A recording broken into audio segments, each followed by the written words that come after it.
Bueno, vamos ahora a presentar a Mónica Arauz. Ella nos va a compartir la experiencia del Centro de Investigación y Asistencia Técnica de Puerto Williams de la Universidad de Magallanes, así que la segunda representante de la región de Magallanes. Muy buenas tardes a todas y todos los que están hoy día en esta presentación em, del programa de investigación en artes y ciencias de la Universidad de Magallanes. Bueno, primero que todo agradecerles la posibilidad de hacer esta presentación virtual porque estamos bastante lejos a nivel geográfico, entonces era nuestra posibilidad para estar presentes en este importante encuentro. Mi nombre es Mónica Arauz, soy directora de extensión de la Universidad de Magallanes. Y estoy con Rafael. Rafael, sí que te puedes presentar también. Gracias, Mónica. Bueno, mi nombre es Rafael Chauquilaf, soy periodista y coordinador de arte y culturas de la Dirección de Extensión de la Universidad de Magallanes. Y con esta breve exposición les vamos a compartir cuál es y ha sido nuestra labor en materia de residencias artísticas. Así que comenzamos la presentación. Rafael, te doy la palabra y luego continúo yo. Bueno, amigas y amigos, en primer lugar, saludarles a todos los que van a ver esta presentación y que van a participar de este encuentro de la red de residencias artísticas. En primer lugar, quisiera un poco situar el contexto en el que nosotros hemos desarrollado nuestro trabajo. La región de Magallanes y Antártica chilena es no solo la región más austral de Chile y el último territorio preantártico poblado, ¿ah? Sino que también es la región más extensa en cuanto a cantidad de kilómetros cuadrados, pero a la vez menos poblada del país, ¿ah? Con una densidad eh, de 0,2 habitantes por kilómetro cuadrado. ¿Ah? Eso es muy bajo. ¿Ah?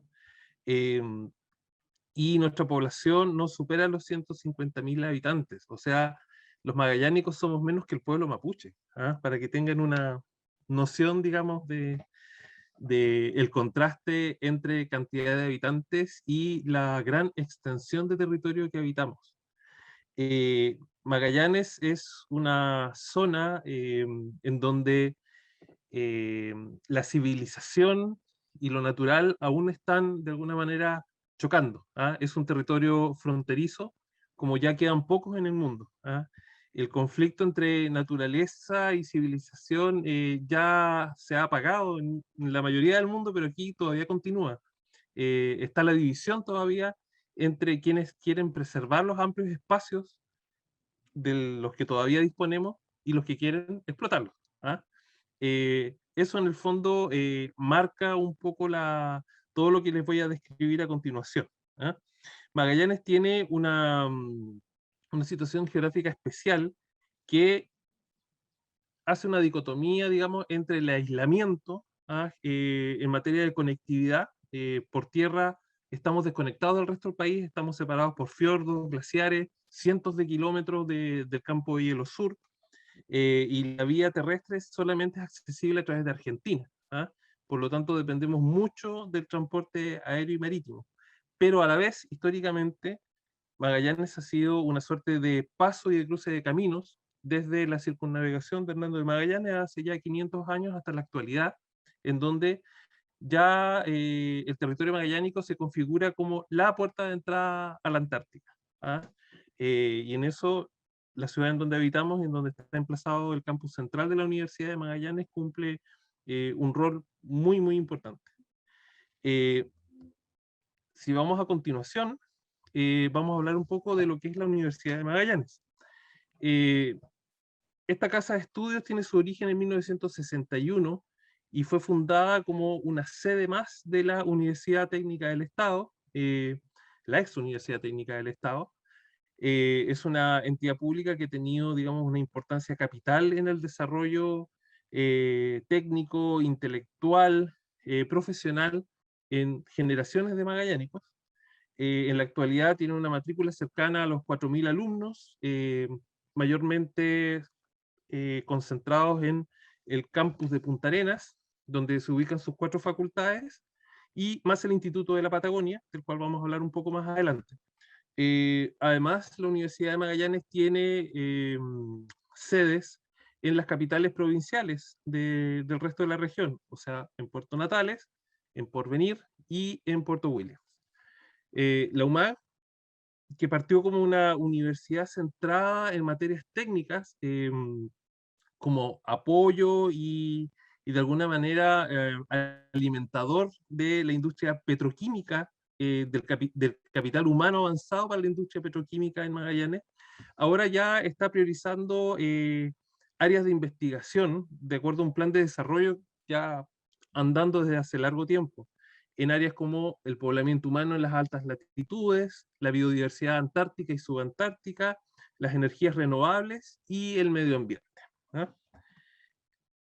Ahora sí, vamos a hablar un poco de la infraestructura de la que dispone la UMAG y cómo se relaciona eso con nosotros.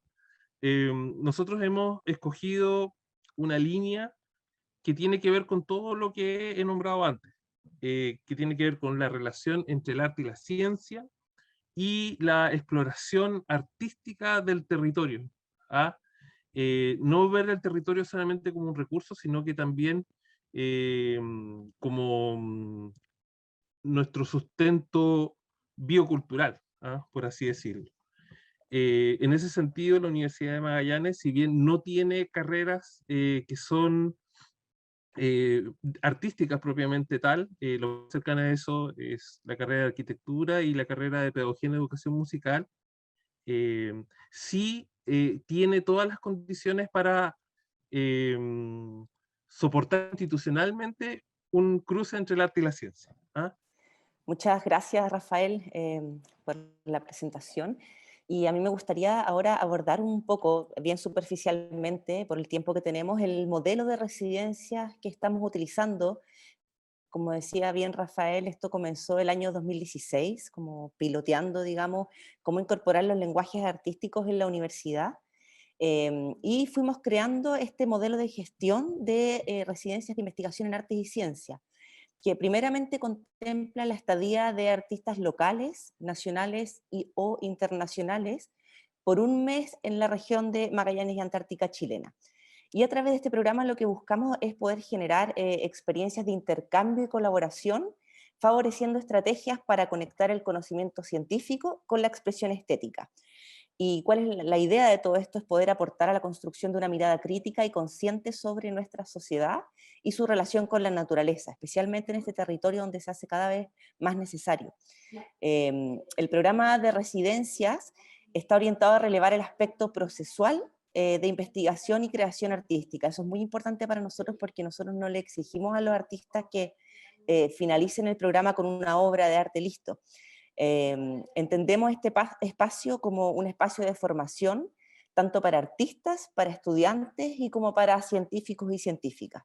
Y ellos van llevando, cada participante del equipo de investigación van llevando una bitácora de trabajo, y que es bastante importante porque en base a esta bitácora generalmente emerge alguna obra de arte. El equipo de cada residencia está compuesto por las siguientes personas o a grupos, digamos: los artistas locales, nacionales y o internacionales. Luego, muy importante para nosotros son los estudiantes de la UMAC de diferentes carreras y disciplinas y cómo se conectan de modo como interdisciplinario en ese trabajo. Luego están los científicos y las científicas que van asesorando esta residencia. Tenemos también el apoyo de un coordinador de residencias, que es Rafael, quien recién expuso, y también contamos con el apoyo de una productora que va apoyando todos los procesos en terreno. Entonces, nosotros estructuramos un programa flexible, obviamente, que está constituido por hitos colectivos donde se reúne el equipo, pero que también contempla trabajo autónomo, ¿ya? Y ese programa se va armando en base a los intereses que va manifestando cada uno de los participantes, para el cual nosotros nos contactamos previamente. Y también el programa permite que se garanticen vínculos con agentes locales comunitarios, para que puedan ir aportando a la investigación y también esta residencia tenga un vínculo directo con la comunidad local. Otro aspecto importante es que la residencia considera una navegación por los fiordos australes, que es una experiencia muy importante, con destino a la isla Navarino, donde está nuestro centro universitario en Puerto Williams. Acá quise también incluir un gráfico de cómo nosotros entendemos este proceso de residencias, donde tenemos estos tres tópicos que son, bueno, los artistas, científicos, científicas y los estudiantes. Al centro está la creación, ya sea bien en una obra de arte o en un proceso que también es parte de la creación, y que está englobado por este contexto de formación, donde todos aprenden, ya sea metodologías, temáticas y todo lo que pueda ir surgiendo. Por una parte, es importante porque nuestros estudiantes están logrando marcarse en un proceso de aprendizaje libre, sin pautas, que es lo que están acostumbrados normalmente, y él actúa como filtro o traductor de lo que va aprendiendo de los artistas y de los científicos. Y por su parte, tanto artistas como científicos comparten esta curiosidad por el mundo, ¿no? Entonces van expresando sus ideas, creaciones y metodologías. Eso es a grandes rasgos. Voy a continuar. Como comenzamos en el año 2016 piloteando este programa, extendimos una primera curatoría de este programa hasta el año 2020, que se llamó Magallanes 2020. Y estaba principalmente orientado al hito de los 500 años del paso de Hernando Magallanes por el estrecho que lleva su nombre, hito que se conmemoró el año 2020, bueno, en plena pandemia, donde no pudimos llevar a cabo las actividades presenciales que teníamos planificadas. El texto que ven ustedes acá y que no lo voy a leer en virtud del tiempo es el manifiesto que realiza la mesa, una comisión de la Universidad de Magallanes respecto a este hito, de cómo lo entendemos como universidad, porque si bien no hay un descubrimiento de un estrecho, es importante relevar, ahí marqué una frase en negro que dice: este estrecho que evoca múltiples y complejas relaciones entre personas, objetos, lugares y prácticas, no distingue entre lo natural y lo cultural, sino que mantiene vivo el pasado, el presente para el futuro, conectando diversas formas de habitar, desafiándonos a reconocer y valorar nuestros patrimonios, sean amenazados o emergentes. Y esto hace mucho sentido a lo que buscamos justamente en el trabajo de investigación en las residencias. Actualmente estamos con una nueva curatoría, un programa curatorial que hemos llamado Emergencias Emergencias del Ventos, y que se está llevando a cabo durante este año 2021. Ya estamos entrando a la segunda versión de esta nueva curatoría. Le voy a dar brevemente la palabra a Rafael, quien ha sido el creador de esta segunda curatoría. Rafa, por favor, cuéntanos. Gracias, Mónica. Esta segunda residencia, después de lo que fue la experiencia de varios años de Magallanes 2020, se centra en la temática de los fondos marinos. Emergencias del Ventos es un nombre que se nos ocurrió, digamos, que tiene varios significados en realidad. Emergencias de emerger, pero emergencias también de una situación urgente, como la que estamos enfrentando, digamos, como especie y como especies a nivel global y planetario. Del ventos, y el ventos es la palabra que designa los hábitats sumergidos, que son mayoritariamente, digamos, oceánicos, pero también que se pueden aplicar, digamos, a los fondos lacustres o de ríos. Pero nos estamos centrando en esta ocasión en lo que es el maritorio magallánico. Magallanes tiene una relación con el mar que es íntima e inmemorial. De hecho, la geografía magallánica está marcada por los procesos de glaciación que tallaron las costas, los fiordos, que albergan la mayor parte de la vida marina del maritorio magallánico. Y también, digamos, desde un punto de vista histórico y económico, sin duda de que el territorio magallánico depende mucho del mar. Entonces nos pareció, digamos, natural de que una nueva residencia artística realizada por la Universidad de Magallanes tuviera, digamos, como tema y como espacio de reflexión justamente el Ventos. Eso considerando de que en nuestra propia casa de estudios hay personas, académicos, investigadores que durante muchos años han dedicado su trabajo a a investigar y a caracterizar las comunidades biológicas que tenemos ahí cerca, pero bajo la superficie, e invisibles para la mirada cotidiana. ¿Ah? Entonces lo que nosotros quisimos hacer un poco es invitar a artistas a salir de la mirada antropocéntrica que ve al mar solamente como una superficie o como fuente de recursos de alimentación o como un simple vertedero, ¿ah? Como el hombre ha tratado tradicionalmente al océano. Bueno, eso es nuestro programa. Agradecer a Rafael la presentación, agradecer a todos que nos hayan escuchado y cualquier duda, bueno, estaremos disponibles a través de la virtualidad. Les deseamos que tengan una súper linda jornada, que disfruten con las maravillas que les van a exponer todos los socios. Gracias. Ahí, Rafa, últimas palabras de despedida. Bueno, muchas gracias por la invitación a exponer. Por supuesto, nos hubiera gustado haberlo hecho en vivo y en directo, pero de todas maneras creemos que hemos resumido bien lo que hemos estado haciendo y ejecutando en estos días. ¿Ah? O sea, ha sido un periodo bien intenso, pero fructífero. ¿Ah? De hecho, gracias a esta experiencia vamos a poder la próxima vez contarles mucho más. Eso. Saludos.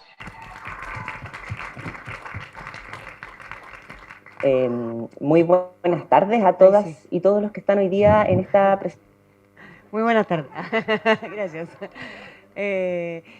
Súper interesante la... Sí, claro. Se nos vamos a mandar por WhatsApp. Súper interesante lo que presentaban y sobre todo yo creo que dos cosas que no habíamos comentado hasta el momento. Uno, el rol de la universidad, ¿cierto? De las universidades, la academia como un socio estratégico de generación de recursos de pensamiento y de circulación y, bueno, y de la formación de audiencias, ¿no? Entonces, súper interesante cómo la academia puede triangular muchas conversaciones en el marco de esta red.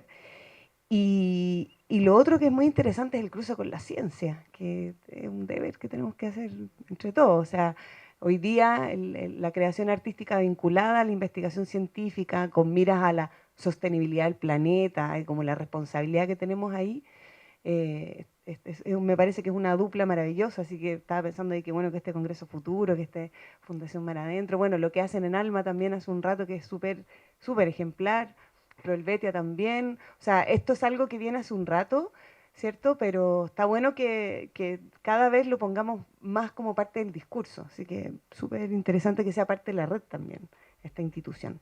Y ahora le quiero dar el pase a Dagmara Vizquel y a Cristian Núñez, que van a presentar el proyecto de Isla, que es la quinta institución socia de la red.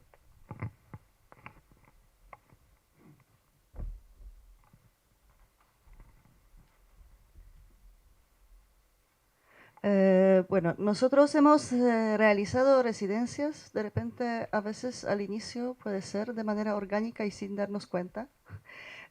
Cuando empezaban a venir artistas a Sacó, algunos cuando había un poco de recursos se quedaban en algún hostal, B&B, otros se quedaban en nuestra casa. Mi hijo tenía varios compañeros artistas de repente en su litera y en algún momento dijimos que ya como que no da y que hay que separar un poquito los espacios para que todos estén cómodos y donde corresponda. Y ahí en el año 2016, al inicio, instalamos Isla, que es el centro de residencias, que son nuestras oficinas, que es biblioteca, que es el centro de operaciones en el fondo de todo y cada uno de los proyectos, pero ahora nos vamos a concentrar en lo que corresponde efectivamente a los proyectos de residencias. Trabajamos justamente lo que dijiste recién aquí. Empezamos por ciencias. Tenemos proyectos relacionados con el cielo naturalmente.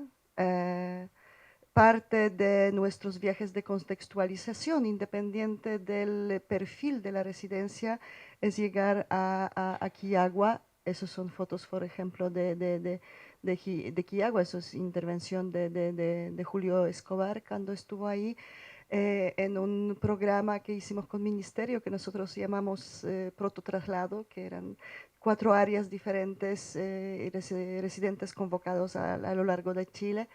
Ese cielo convoca, por supuesto, convoca también artistas del extranjero y eso es importante, esa foto es importante porque siempre cuando pensamos en extranjero pensamos normalmente hemisferio norte. Ella es artista boliviana que ha hecho un proyecto maravilloso en relación a arte y astronomía. Volviendo también a lo que dijiste, universidades, tenemos una relación maravillosa con Eduardo Hunda, el jefe de extensión de la carrera de astronomía de la Universidad de Antofagasta, gran divulgador, un fanático, diría yo, de hacer un poco más permeable ese lenguaje de astrónomos hoy en día, que a veces es muy difícil para nosotros comprender, y él lo hace de manera muy atingente, como yo también estuve con él cuando él explica fenómenos del universo que lo vemos ahí de esa manera en el desierto, así que es natural que es una instancia, yo la llamo, que el desierto con ese cielo es el templo contemporáneo, es el templo sin paredes y es el templo sin signos. Es el lugar más preciso para conectarse o reconectarse. Ahora, ¿con qué o con quién? Eso ya cada uno está absolutamente libre, ¿no?, de terminar la frase, pero esa reconexión yo creo que los artistas ahora, después de la pandemia, necesitan más que nunca.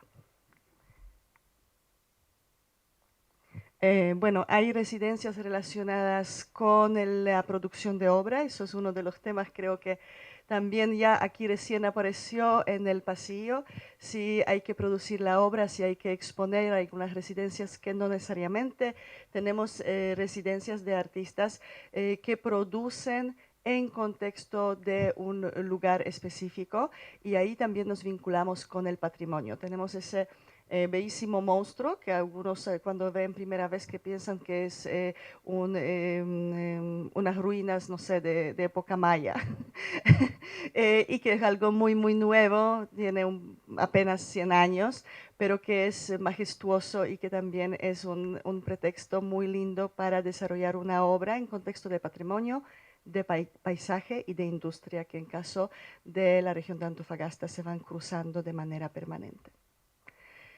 Y arqueología, de nuevo el tema de universidades, trabajamos con algunos de los científicos del Instituto de Arqueología y Antropología y Museo Gustavo Lepage en San Pedro de Atacama.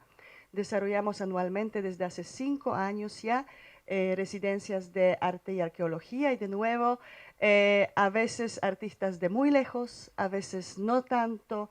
Ella es artista peruana, que ha realizado con nosotros un mes de residencia en San Pedro, y esas residencias después terminan también en exposiciones.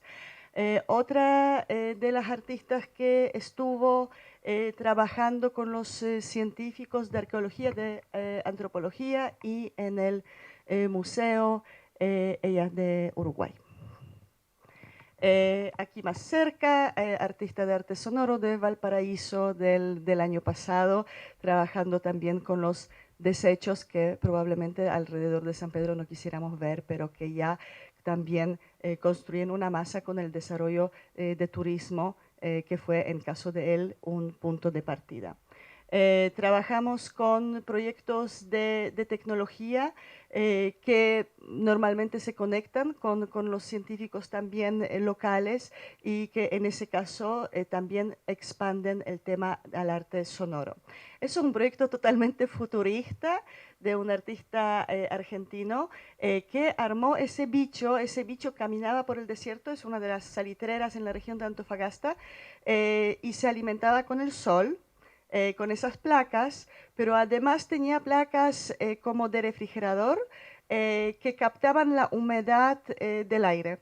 Lo encontré tremendamente poético y de un nivel de utopía difícil de superar, de captar el agua del aire en el lugar más seco del mundo. Y lo logramos. Y es como una experiencia performática muy linda de pasar el dedo por esa placa como cuando uno pasa por dentro del refrigerador y le queda una gotita y tomarse una gota de agua sacada del aire en el desierto más árido del planeta.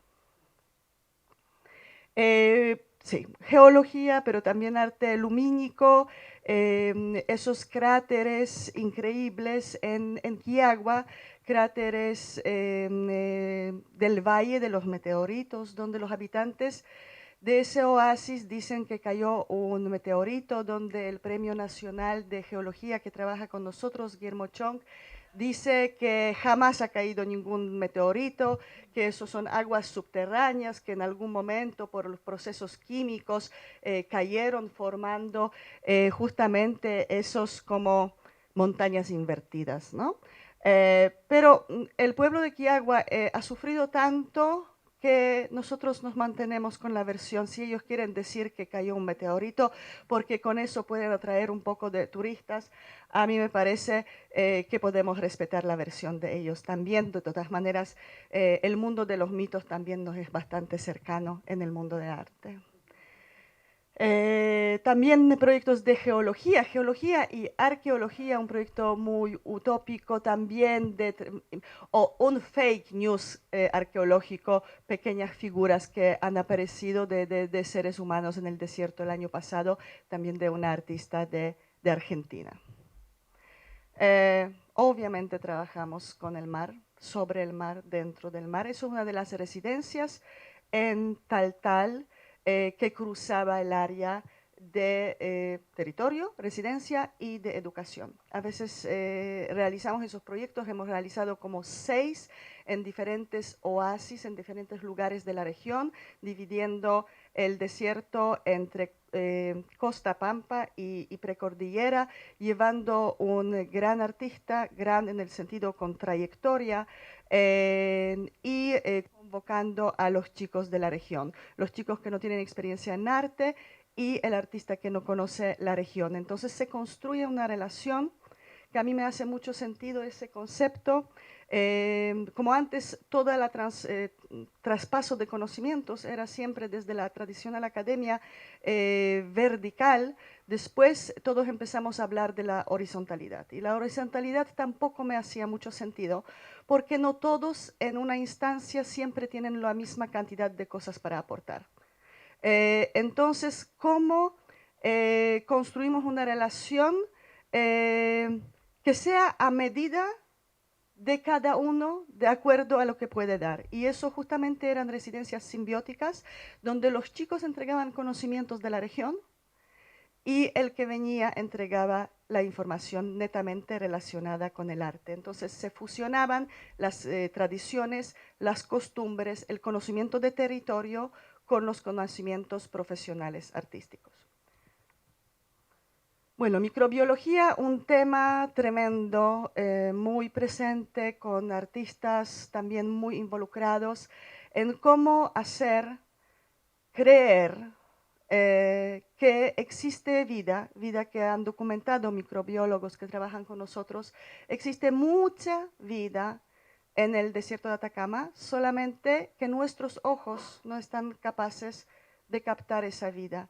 Entonces no nos hace a veces problema cierto nivel de destrucción, porque la vida que se destruye simplemente es invisible para nuestros ojos. Y ahí justamente proyectos de residencia que desarrollan propuestas creativas para ver cómo visibilizar lo que es invisible.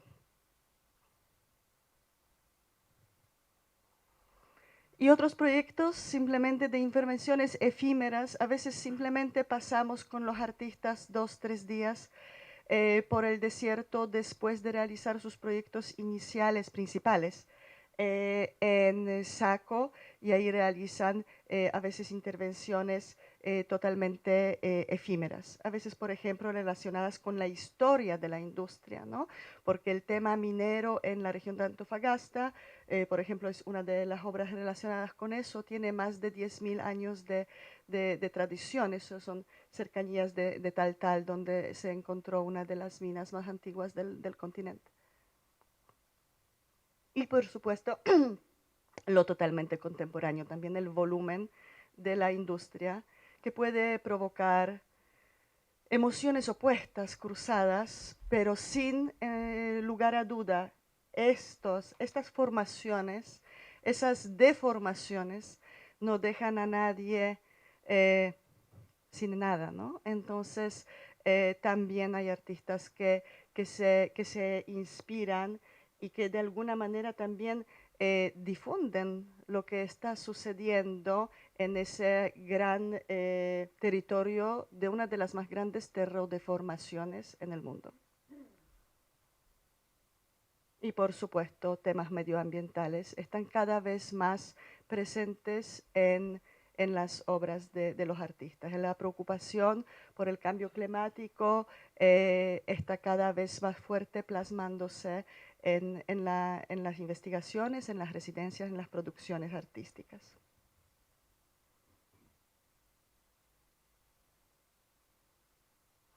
Y arte, el más sublime, de repente el arte que se resiste a decir directamente y poder responder en una frase sobre qué es. El arte que apela a su absoluta independencia frente a las temáticas de contingencia. Intervenciones como estas, que por supuesto, yo viviendo ya 20 años en Atacama, siento que son gotas de dolor, de sudor de esa tierra, pero yo lo interpreto así. Es una obra abstracta, ¿no? Bellísima. Y hay varias. Bueno, volvimos al mismo cráter. Bueno, y trabajo con niños. Aquí también ya apareció en algunas presentaciones anteriores. Esos son alumnos de enseñanza media del Liceo de Mejillones, con un artista venezolano que vive en España y que trabajó con ellos esas banderas. A mí me parece tremenda formación artística y cívica a la vez, pensando que podríamos deslavar las fronteras, las banderas, y que todos llevan su bandera, pero en algún momento, cuando nos acercamos al mar, las banderas ya no tienen colores y todas son al fondo iguales. Y lo último, la residencia compartida, un artista que se nos adelantó a esa red, ¿no? Rodrigo, el Alexandre Christians, que todo lo que nosotros queremos hacer en el futuro, él ya hizo con nosotros. O sea, ya se inventó un camino cruzado entre FIF y SACO. En ese momento tiene 2 exposiciones, una bienal y un festival en Chile. Me parece maravilloso, un artista belga. Y eso es obra que está expuesta en Antofagasta, en La Chimba. La Chimba es un simbólico no lugar, o sea, es una salida norte de la ciudad hacia el aeropuerto, es lugar donde nadie para y no hay para qué. Y esos lugares de abandono del borde de una urbe. Y es ahí donde a los conductores le espera esa sorpresa. Es un proyecto Ocupa, porque han quedado muchas paletas publicitarias después de los últimos 2 años sin uso, y nos pareció maravillosa la idea de darle uso artístico a un espacio que era creado para fines comerciales, pero ya no está ocupado para esos fines, ¿no? Mucha educación, muchos colegios, muchos talleres, siempre trabajamos con la comunidad y con las comunas, formamos nuestros mediadores son personas que se acercan porque sienten cierto tipo de afinidad, no tienen formación. Voy a acordar que no hay ninguna escuela de arte, ni de educación en arte, ni en curaduría, ni de cine, ni de fotografía entre Valparaíso y Arequipa. Entonces, eso es importante también subrayar, que eso es el contexto también profesional en cual nos desarrollamos. Por eso también tanta importancia de los talleres, nosotros dentro de la teoría o práctica, más bien, de vivir en esa relación simbiótica. A cada artista que viene a fascinarse, a inspirarse, a reconectarse en nuestro paisaje, le pedimos un elemento de retribución para la comunidad. Taller, workshop, conferencia, dependiendo de sus preferencias, pero siempre tiene que hacer algo con la comunidad. Bueno, un tema también tremendamente importante y también hay cada vez más demandas de residencias en relación a la investigación sobre los temas migratorios y la convivencia en esa urbe que crece de manera magnífica, absolutamente sin control, y que de un campamento minero a cual llegué y donde me quedé hace 20 años, hoy parece una ciudad multicultural impresionante. Y cuando hablamos de San Pedro de Atacama, hablamos de nuestro espacio socio con cual trabajamos desde ya hace también 5 años, que es la residencia de arteterapia de Verónica Moreno, y donde todos los años tenemos a un residente. Aquí tenemos justamente el último, que era el Seba, haciendo su residencia y dictando talleres, también para la comunidad en San Pedro. Eso, muchas gracias.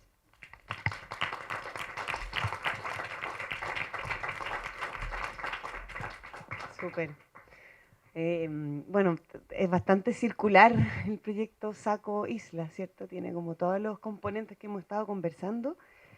Yo quiero agradecer especialmente la cantidad de obras que nos compartieron. Es súper inspirador ver también el trabajo de las obras en el territorio, que al final es como el corazón, corazón, corazón de donde parte todo esto. Entonces, qué bonito esa poesía también de cómo tú relatas, Dagmara, muy interesante. En honor al tiempo, yo voy a proponer que pasemos al siguiente panel, ¿cierto?, de conversación con Enrique Rivera. ¿Dónde está Enrique? Enrique y Verena Lemkul, ¿cierto?, del Goethe. Ahí está, Verena. Bueno, Verena, mucho gusto. Enrique, qué bueno verlo. Yo les voy a proponer algo simple para esta conversación, aprovechando que somos poquitos. Quisiera catalizar solo una pregunta para cada uno y después me gustaría que tuviésemos un par de minutos para quienes están aquí, podamos plantear temas o en relación a lo que hayamos conversado o con ustedes. Y mi pregunta, Verena, primero para ti, desde tu vereda Goethe, es ¿qué experiencia que tú hayas visto en la gestión que ustedes mismos han liderado en el Goethe o en otros institutos en el mundo quisieras compartir para efectos de los desafíos que tiene esta red ahora? Que tiene el desafío de constituirse, ¿cierto? Hablábamos en esta doble, este doble challenge, ¿cierto? Que es constituirse como red y por otra parte buscar a otros colaboradores. Entonces, si hay algo de esos dos aspectos que tú quisieras compartir, recomendar, para que la conversación sea en relación a los desafíos que tiene la red hoy día. Bueno, no sé si tengo un receto general, ¿no? Pero una experiencia quizás que tú creas que es interesante. Sí, bueno, el Goethe-Institut, por ejemplo, trabaja mucho con residencias. Es una tarea principal de nuestro trabajo, ¿no? Y tenemos como 200 residencias al año, 70 programas, tenemos casas en Turquía, en Brasil, en los Estados Unidos, en muchos lados. Y el trabajo es muy distinto, creo, ¿no? Y no hay, en Alemania no hay una red como establecen ahora, hay como un grupo de trabajo, se llama, ¿no?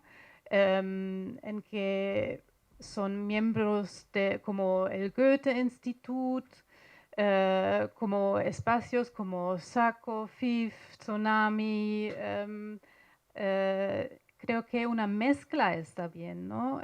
Para encontrar socios buenos, invitar a, como ustedes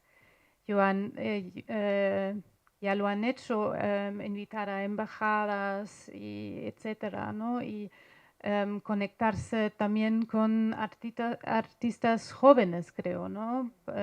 Para no ser una red pequeño, tal vez una corazón de una red, de una red, pero también creo que no debe faltar el punto de vista hacia afuera siempre, ¿no? Eso sí, creo que siempre hay que tener muchos socios que luchan para la misma cosa, ¿no? Eso. Ahora, los socios que luchan para la misma cosa, pero de maneras distintas, ¿no? O sea, Sí. cada institución tiene mecanismos. Hay, por ejemplo, la experiencia que ustedes tienen, por lo menos en Chile, ¿hay ciertos mecanismos para que a ustedes les funciona mejor para involucrarse en un proyecto o para desarrollar un proyecto para efectos de la asociatividad en un proyecto de residencia? Te funciona mejor cuando estamos hablando de un territorio específico que está muy puesto en valor, ¿cierto? O cuando funciona más en relación a una comunidad que quizás no está vinculada a un territorio. ¿Qué de eso podrías compartirnos también en la experiencia que has tenido tú, por lo menos, o que ha tenido la institución? Sí, puedo hablar de la institución. Yo Sí. llegué hace poco, ¿no? Hace 6 meses o 7 meses, pero creo que la red como están estableciendo ahora tiene grandes ventajas, ¿no? Porque hay todas las regiones o muchas de las regiones están incluidos como desde el norte hacia el sur y al revés. Eso es importante. También lo que han mencionado muchos colegas ahora son los temas también, ¿no? Creo que eso es una cosa en que se puede involucrarse como institución binacional o cualquiera, ¿no? Eso, sí. Gracias. Don Enrique Rivera. ¿Le puedes compartir? Gracias por lo de Don. Don Enrique. A esta Me altura siento ya muy poco un don. caballero. Enrique, cuéntanos desde la experiencia que tienen ustedes en la Bienal, ¿cierto? Que también es este espacio mixto entre creación, producción, exhibición. ¿De qué manera han visto ustedes que ha ido creciendo el rol de la residencia? Y también, pensando en que esto es una conversación para esta red, en ese sentido, ¿qué recomendación, experiencia tú quisieras compartir desde la Bienal y la gestión en las residencias para la red? Bueno, primero, muchas gracias por la invitación y por la labor que hacen cada uno de ustedes, porque justamente una Bienal es un articulador de esa generación de conocimientos que emanan, que nacen de estos espacios que producen, que investigan y que entregan. Son espacios fértiles desde donde se articulan saberes locales o condiciones que pueden tener una condición política, social, como la que estamos viendo hoy día, como lo que mostraste, la migración. Entonces, claramente que las residencias, bueno, tienen a veces fines que son para la producción de espectáculos, que tienen un fin definido, que es para vender tickets y también para cultivar una forma de arte y oficio que es muy valorable, y otras que se meten en problemas, ¿no?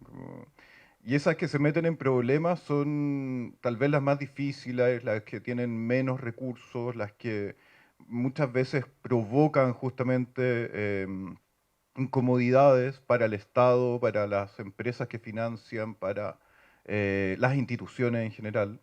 Entonces, hay algo que la Bienal hace también, y es que recoge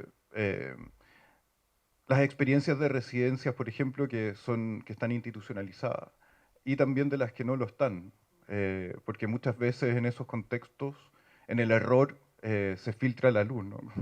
Entonces, esa condición es muy, muy, muy interesante para nosotros y que es una labor muy ardua también de investigar, de estar ahí, de entender qué está pasando y cómo también hay muchos velos que son difíciles de cruzar y que mm, bueno, me acordaba de dos, en términos de lo institucional, por ejemplo, cuando la Gabriela Mistral en 1925 participa de la Liga de las Naciones, ¿no? Y crean esta red internacional de intercambio entre artistas y intelectuales en todo el mundo, ¿no? Como algo previo a la UNESCO. Entonces, esa preocupación post-revolución industrial de entender el mundo globalizado y qué significaba eso, y cómo estas redes de apoyo de intelectuales alrededor del mundo protegían justamente los derechos de quienes están produciendo, quienes están investigando a partir de normativas y códigos de ética comunes. Eso creo que también es muy importante en estas redes de residencia, de que más allá también de interactuar, puedan comprender justamente esta genealogía antigua de las redes internacionales que existen entre artistas e intelectuales. Eso es muy, muy importante. Y entendiendo también, bueno, que el pedagógico, recién hablaban de las universidades, el pedagógico como ese espacio que hoy día está casi recluido como el patio trasero de algo. El pedagógico originalmente estaba al frente de la Facultad de Derecho de la Universidad de Chile, ¿no? O sea, estuvo en la Alameda, aquí muy cerquita, pero después se suponía que estaría en el centro, ¿no? Como iba a tener un rol, las humanidades, la producción de conocimiento como algo muy, muy importante y que eso se desvanece, ¿no? Entonces hoy día que estamos reflexionando en torno a las nuevas políticas culturales que se tienen que empezar a definir desde ahora en adelante, ¿no? Porque se cumplen ahora, ¿no? Las políticas culturales tienen Ministerio, sí. sí, creo que es importante justamente que esas políticas culturales puedan incorporar justamente la experiencia de esta red que se está generando, entendiendo que no es algo que empezó ahora, sino que tiene una genealogía y una fuerza antigua. Y eso es algo que nos interesa mucho desde la Bienal revelar y poner en valor. Súper. Quiero ya que si que hay alguien que quiere hacer alguna pregunta o comentario, dejo ahí que lo piensen y hay una cosa que quisiera comentar respecto a esto último, Enrique y Verena, y tiene que ver con el trabajo también de levantar datos. Datos que pueden ser el impacto, por ejemplo, de los proyectos que cada uno lleva, desde números o experiencias. O sea, cuando hablo de datos me refiero a datos cualitativos o cuantitativos, porque los datos también movilizan decisiones en las instituciones, porque si no al final estamos con instituciones que hablan desde la guata, que está bien, pero las políticas públicas también tienen que estar escritas, ¿cierto?, basadas en documentos y qué sé yo. Entonces yo creo que eso es algo importante como para poner sobre la mesa en relación al trabajo que va a hacer ahora la red. O sea, de qué forma esta red puede levantar datos que ya existen o que no existen. Quizás solo hay que sistematizar o quizás hay que ir a buscarlo. Entonces eso yo creo que es interesante. Y lo otro tiene que ver con la visibilización, ¿no? Que también tú en algún punto lo comentabas en relación a las redes internacionales. La red sería bueno que visibilizara más aquello que hace, porque lo que no se ve es difícil de convencer a otros que se suban al buque, ¿no? Quiero preguntarle a alguien si es que quiere comentar, preguntar aquí a nuestros amigos, amigas expertas. Nadie tiene algo que vamos ahora. Bueno, hay algo que me Joven. parece muy, muy interesante también a propósito del rol de los núcleos que organizan residencia, y es la lógica de la hospitalidad. Y eso es muy importante porque, por ejemplo, lo que tú mostrabas, Dagmara, y bueno, todos los que han expuesto, imagino también, el recibir a otra persona y entender que no es un personaje que viene a producir algo que va a hacer cheque en tu lista, en el fondo, sino que existen sensibilidades, complejidades, eh, y bueno, el cómo recibir justamente, como y cómo ayudar a que esa persona se sienta cómoda, ¿no?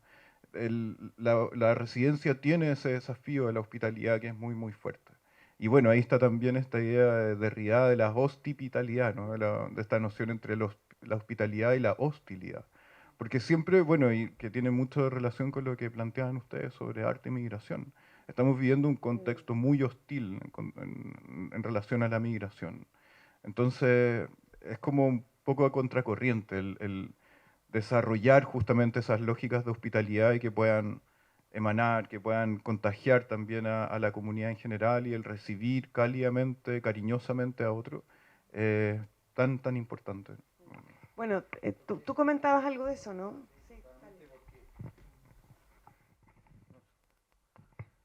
Solo apoyar eso, que yo creo que es el punto 0, el punto 1, el punto 2, 3, 4, 5, hasta el infinito. Es de eso que se trata, porque además yo creo que cuando uno aprende a recibir, aprende a viajar.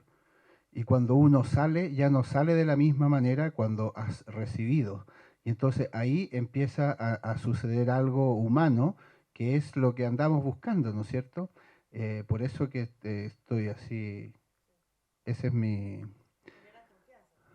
Totalmente, claro, y que en el fondo que todo esto, nada, lo que hemos dicho, ¿no? Que sea un pretexto para que sucedan cosas importantes, ¿no es cierto? Eh, esa experiencia poética que mencionas tú, de ese monstruo o de ese aparato, puede ser algo muy loco aparentemente, y puede generar algo importante finalmente, ¿no es cierto? Como esta cosa nos acabamos de hacer una residencia con 5 artistas que vienen de 5 lugares, y apostamos que vivan todos en la misma casa, y que se organicen para poder ir a hacer las compras. Y entonces yo creo y estoy seguro que eso va a facilitar, y va a ser mucho más inteligente el resultado que va a salir de esa experiencia.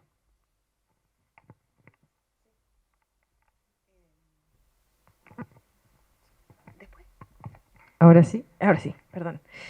Sí, quería comentarles varias cosas que, bueno, sobre la hospitalidad. Es súper interesante ese fenómeno de recibir a alguien, sin duda, y también entregarle todos los datos y el conocimiento que vamos albergando estos centros de interpretación en el fondo del territorio, y que somos todos al final, porque somos, además de instituciones, además de seres humanos, artistas, gestores, somos centros de interpretación, acumuladores de conocimiento, de datos y todo eso. Entonces eso se lo entregamos con muchísimo amor a los artistas, muchísima generosidad, y justamente eso busca esta red de residencias también, visibilizar ese proceso y que le den valor, porque obviamente nosotros nos damos valor a nosotros mismos, pero es interesante que los demás también nos valoren, sobre todo en el ecosistema del arte, que es súper, es una jungla sin duda, una jungla pobre en nuestro Chile, ¿no es cierto? Y, y sobre todo, y qué pasa a veces con como los sentires de hostilidad también que sentimos a veces en nuestro mismo ecosistema. Entonces nos queremos validar en el fondo, queremos que entiendan todo lo que significa recibir a alguien, ser hospitalario con él, entregar toda la información y toda esa generosidad, y entregar todos esos datos que generan, que gatillan investigaciones en los artistas, porque las obras que se generan a partir de las residencias son creación del artista, pero también son una co-creación del espacio que habita, ¿no es cierto? Y eso es muy importante, y eso, a mi modo de ver, no está muy reconocido en este ecosistema del arte, por los artistas, por el resto. Entonces es importante esta red para justamente visibilizar lo que tú decías, porque a lo mejor nadie lo conoce, nadie sabe, o sin quererlo, no con mala intención sin duda, sino que hay que visibilizar los procesos para que todo el mundo entienda todo lo que significa eso. Y eso creo que la red viene a dar fe de todo eso, y, por supuesto, a generar confianza, que es muy importante para avanzar en nuestra sociedad, en nuestro ecosistema, en todo, y también visibilizar todos los procesos, creo que es fundamental. Y otra cosa que quería comentar es que es interesante y también está muy cuestionado en el fondo, los viajes, ¿no es cierto? La huella de carbono que eso genera, como una mirada ecológica al fenómeno de los viajes, de las residencias, de las producciones y todo eso. Entonces, es algo que hay que pensar entre todos, en el fondo, cómo hacerlo, cómo administrar con una mirada ecológica y responsablemente todo lo que hacemos, no solo las residencias, los viajes, las exposiciones, las producciones, qué materiales ocupamos, cuántos aviones se toman, cómo lo hacemos, ¿no es cierto? Eso es importante pensarlo porque no tengo respuesta. Sin duda yo veo un problema, es entretenido pensarlo entre todos, ¿no es cierto? Y interesante, sobre todo, a mí me gustan mucho las residencias y no me gustaría que se extinguieran por ningún motivo, es la posibilidad de ser un extranjero. Porque al ser un extranjero es una posibilidad enorme a poder ver con otros ojos, ¿no es cierto? Porque en la cotidianidad de los ojos que habitan, a veces se te pasan muchas cosas, no notas ciertas cosas que el extranjero sí ve. Entonces, qué importante es ese diálogo que se genera con el que ve, con el que no ve, ¿te fijas entonces cómo van apareciendo cosas que son importantes? Y eso es una súper oportunidad, ¿no es cierto? Ser extranjero es una maravilla. Yo viví fuera y fui una extranjera y crecí montones, o sea, más que cualquier otra cosa que una universidad, un universo me podría haber entregado. En este caso, las residencias son procesos fundamentales, creo yo, son hitos fundamentales en los procesos de aprendizaje. Entonces, es importante eso de ser un extranjero. Y nosotros bienvenir a ese extranjero, ¿no es cierto? O extranjera. Sí, por la visibilidad siempre discutimos también en el Goethe-Institut cómo lo hacemos visible, cómo contamos las historias, etcétera, ¿no? Porque hay gente que no entiende la significancia de una residencia o de una red de residencias. Y creo que hay que contar las historias, ¿no? Hay que bucear en las residencias, bucear por historias y contar, bueno, por persona, algo así, eso, sí. Querían saber si podían describir brevemente sus procesos de selección para las residencias.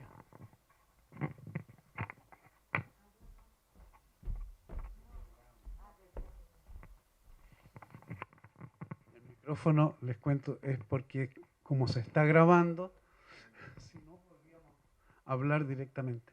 Pero los procesos de selección en general de las residencias existen de alguna manera enunciados en las páginas web, en la información que nosotros entregamos. Pero básicamente hay procesos de postulación y hay diferentes procesos de acuerdo a las diferentes residencias. O sea, no hay un solo proceso igual para todos.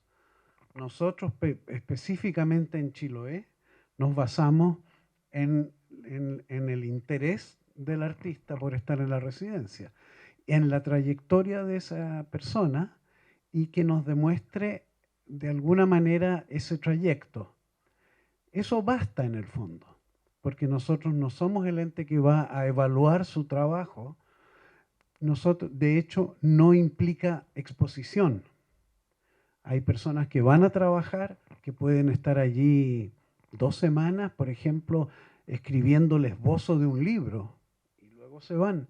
No hay una retribución inmediata, salvo aquella que se puede producir con los estudiantes que llegan al museo o visitas que quieren conocer al artista que está en ese momento en residencia. Ese es un tipo. Hay otro tipo de residencia en el cual nosotros invitamos o coinvitamos junto con una fundación, por ejemplo. De hecho, la Fundación Casa da un premio anual que significa un mes de residencia en el MAM Chiloé. Como allí hay una selección previa de ese artista hecho por la fundación y en colaboración con nosotros, sí ese artista tiene la posibilidad de exponer su obra. Entonces, básicamente es demostrar que se trabaja en arte, en nuestro caso, contemporáneo, y así hay residencias de diferente tipo. Nosotros desde CAF, en estos 3 años de residencia, hacemos una convocatoria abierta para artistas chilenos y suizos. Entonces se hace una convocatoria anual en cada territorio y postulan, en este caso con Suiza, a través de Prohelvecia, hacemos un jurado común entre ellos y nosotros. Y en Chile normalmente invito como jurado a un artista que participó en la anterior y a una institución colaboradora. El año pasado fue Enrique, porque hicimos una alianza para exponer en la Bienal. Así que eso es lo que hemos hecho hasta ahora. Y el próximo año voy a abrir una residencia, o sea, una convocatoria libre en el fondo, que cada artista proponga y verlos, poder leerlos en su 100% en su contexto, porque me ha pasado que siento que los artistas se transforman un poco, que es normal para los llamados, ¿no es cierto? Entonces ahora quiero verlos así como son realmente. Entonces es interesante cambiar también. Ahora estamos probando en el fondo. ¿Qué pasa? ¿Alguien más quiere comentar? Sí, es que es muy difícil hablar de cada modalidad. Sí. Nosotros tenemos muchísimas modalidades. Tendría que hacer una charla aparte en ese momento, que creo que en Lo ese vamos a momento. conversar en la próxima sesión. Lo que te puedo decir que hay convocatorias que se hace cuando se trata de la Bienal y de la exposición histórica, la más importante, la más visible, que es el Muelle. Se hace convocatorias cuando hay concurso desarrollado en conjunto con un socio, por ejemplo, una embajada. Y paralelo a todas esas convocatorias, nosotros siempre estamos abiertos a recibir ideas. Y eso es el proceso más orgánico y más complejo. Pero nos ha pasado que nos damos el trabajo de revisar cada idea y cada proyecto que nos llega, y si nos parece tremendamente interesante nos ponemos en contacto y junto con el artista de a poco buscamos la manera para que se lleve a cabo la residencia. Así que tienes todas las modalidades, desde las más estructuradas con fecha, portafolio, carnet de identidad, hasta la más informal posible. Multiventana. Yo, para ir ya cerrando la conversación, que además encuentro que ha sido una experiencia notable estar 3 horas con tanta gente de forma presencial. Quiero hacerle una invitación a la red, a esta red incipiente, que nos mantengan al tanto, que también, o sea, el desafío que tienen ustedes también vayan invitándonos a saber en qué están.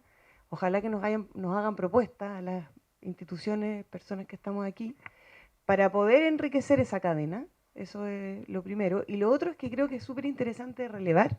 Fue una de las primeras imágenes que tú compartiste, Dagmar, al principio de la presentación, que era como esta ameba, que identificaba que no era exactamente la cadena de valor, que después tú la pusiste como cadena, pero la primera imagen era como una ameba donde estaban todos estos actores. Eso, sí.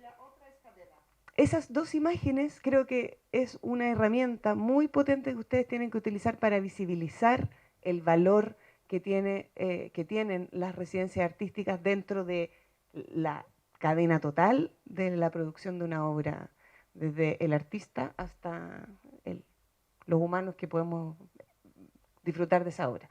Entonces, esas son herramientas que ustedes ya tienen y que pueden ser buenas estrategias para buscar socios, generar mecanismos de sostenibilidad, que fue algo que también conversamos medio en el pasillo, que no era el objetivo inicial de este taller, pero sí quizás en el entendido de esa cadena, de ese mapeo de actores, donde uno puede encontrar socios, estrategias para levantar recursos, sostenibilidad, digamos, no solo financiera, sino que quizás solo a través de aliados, pero creo que eso también pueden ser buenos mecanismos para sentar las bases de la difusión, como decía también Verena.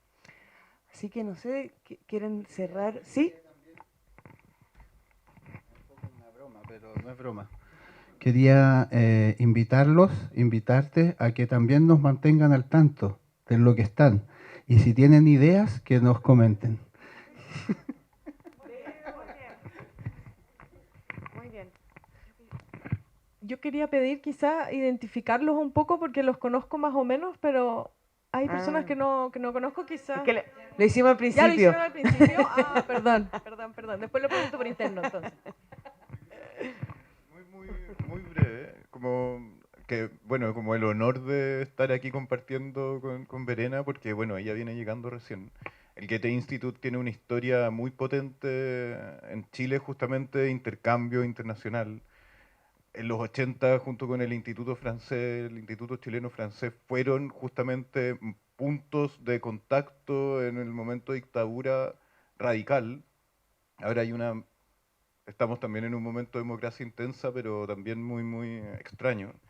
Y la labor política y social que tienen centros como el tuyo son muy, muy relevantes. Entonces, justamente también darle una connotación o sea, de vínculo entre países, ¿no? Como hubo un momento en que era la única forma de sacar información, ¿no?, de Chile hacia el exterior porque había un bloqueo, ¿no? Un bloqueo comunicacional, medial. Y ese rol hoy día tal vez, bueno, estamos también en una situación muy compleja, entonces el que se activen también como articuladores de un sentido, también en este contexto de posverdad radical, donde los medios tergiversan, ¿no? Como hay como una especie de bruma, ¿no?, que no permite a veces ver bien, ¿no? O sea, las residencias y la labor también de los artistas que están en estas funciones son muy, muy importantes, como por ejemplo lo que pasó con el Festival Franco-Chileno de Videoarte, que invitaban artistas con los cuadernos de viaje, venían artistas franceses, retrataban lo que estaba pasando y después se iban y contaban una verdad que no era transmitida por los medios tradicionales de comunicación. Hoy día estamos también en un punto donde no es solamente el hecho de entregar una experiencia otra, exótica, sino que de traducir también a través de otros contextos, de otras formas esa realidad. Entonces, me parece, claro, muy, muy importante, gran desafío y agradecido de que estés acá promoviendo justamente eso y acá está, bueno, hay una comunidad muy, muy potente. Lisa hace mucho tiempo también que está en esa misma función, ¿no? Le tocó vivir justamente ese momento de transformación. Creo que justamente ese es uno de las misiones políticas que tienen sus centros de residencias, de poder relevar justamente estas problemáticas sociales que en este momento de transformación radical entre una presidencia, entre un gobierno y otro, entre una constitución y otra, estos lugares permiten justamente entregar otra visión, entregar otra forma de comprender y más importante aún, de entender que el proceso de adaptabilidad que se viene justamente en el contexto de esta transformación va a ser muy, muy fuerte, muy difícil. Es como cuando te crece el cuerpo, ¿no? Te duele, nos va a pasar eso. Entonces, es un servicio, entonces constituir políticas culturales en torno a sus espacios es algo que, como decía Lucha recién, se tiene que exigir, ¿no? No se puede pedir, se tiene que exigir porque tienen una función fundamental. Cierto. ¿Quieres cerrar? Bueno, sí, ahora sí, para ir cerrando y agradecer de nuevo que nos hayan invitado a nosotros a escuchar, a discutir, a conversar, a todas las instituciones con las que estamos conversando hoy día y el compromiso de ida y de vuelta, ¿cierto? Estemos sabiendo lo que estamos haciendo para ver de qué forma entre todos podemos igual colaborar con este interés común que es que la circulación de la creación artística llegue de la mejor forma a la naturaleza entera. Así que bueno, buenos días, buenas tardes.